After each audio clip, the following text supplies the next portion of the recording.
16h-19h, quoi de neuf?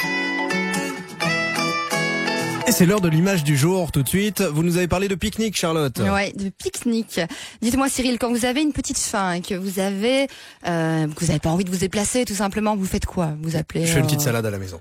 Mais non.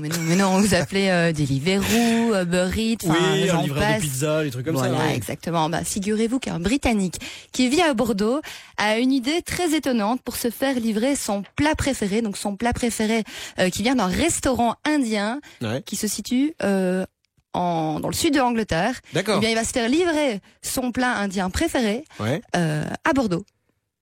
Et comment? Ça, on va le découvrir tout de suite.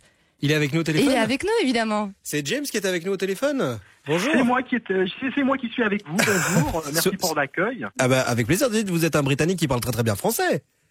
C'est une longue histoire, mais il faut dire que j'ai quasiment toujours parlé les deux. Bon, voilà. D'accord.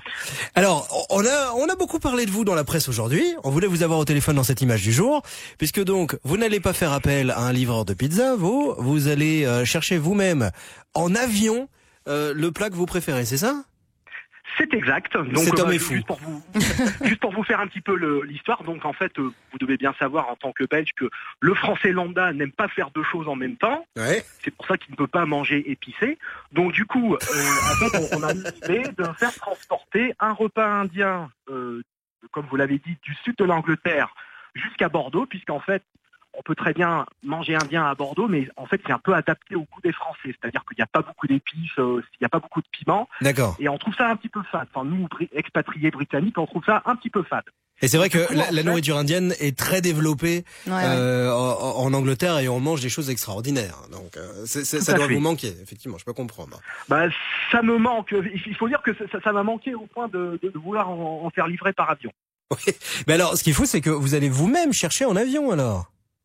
En fait, pour tout vous expliquer, donc en fait, moi je travaille dans l'aéronautique, je suis le responsable d'une société de formation d'anglais aéronautique, en fait, qui est la branche française d'une boîte montoise d'ailleurs, qui s'appelle AEPF, on les qui est basée à Mons, chez vous.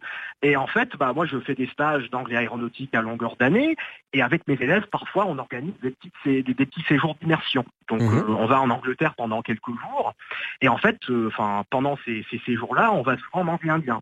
Et on va manger plus précisément dans ce restaurant avec lequel on a organisé cette livraison. Donc en fait, c'était lors d'une de ces visites en fait qu'on a abordé la question de la livraison jusqu'en France. Et au départ, ça devait se faire en voiture, mais finalement, c'est tombé à l'eau, si je puis dire. Ouais. Et puis voilà, en fait, on a eu l'idée de faire ça en avion. Et via un de mes contacts qui est à Brest, en fait, on a pu se faire mettre à disposition un avion, en fait, qui va décoller samedi matin de Brest, donc de l'école Iroise Aéroformation à Brest, qui va traverser la Manche pour aller se poser dans le sud de l'Angleterre. On va charger donc une quarantaine de repas, on va redécoller de là, et puis on va descendre jusqu'à Bordeaux. Voilà. Bon, ça va arriver froid, par contre. Quand même. Ça va arriver froid, effectivement, mais en fait, on a tout prévu pour réchauffer sur place. Et effectivement, il y a certains aliments qui ne survivront pas forcément au trajet. Donc, en fait, il y a certaines choses qu'on va acheter localement, notamment le pain, parce que le pain indien, c'est un truc un peu spécial. Ouais, ça sèche vite, Voilà, tout à fait.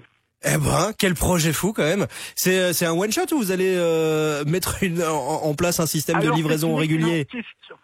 C'est une excellente question. Vu la charge de travail que ça représente en termes de logistique et en termes de finances, surtout, c'est pas le genre de choses qu'on peut faire tous les mois, mais on va voir comment ça se passe cette fois-ci. Et si ça se passe bien, pourquoi pas remettre ça l'année prochaine. Et pourquoi pas, par exemple, je ne sais pas, aller chercher des frites dans une friterie belge pour ensuite les ramener à Bordeaux. Ah, c'est une très bonne idée. C'est une grande idée, ça. On les maîtrise particulièrement bien. Donc, pour concrétiser encore un petit peu plus la coopération franco-belge. Vous venez quand vous voulez. On a quelques bonnes adresses à vous filer.